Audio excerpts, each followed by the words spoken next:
President Trump refusing to put his war of words with Congresswoman Frederica Wilson to rest in a late-night tweet calling her wacky and insisting yet again that she lied about his call to the widow of Sergeant LaDavid Johnson.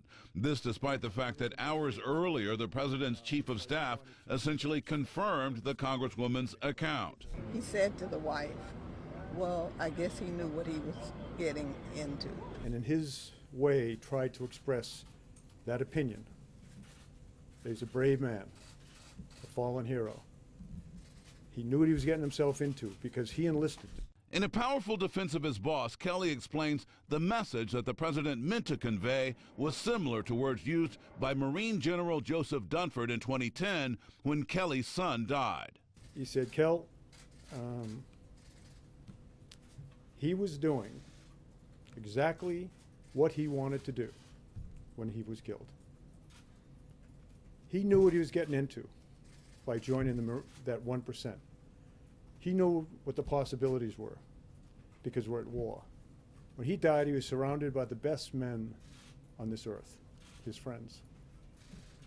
That's what the president tried to say to four families the other day. Kelly lamenting that the deaths of American soldiers are being politicized while delving into politics himself and ignoring the president's role in the controversy. It stuns me that a member of Congress would have listened in on that conversation.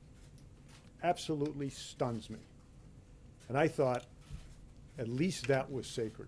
For Wilson, this is personal. The Congresswoman was riding with Johnson's widow to pick up her husband's casket when the president reached out. The call was on speakerphone so the family could hear.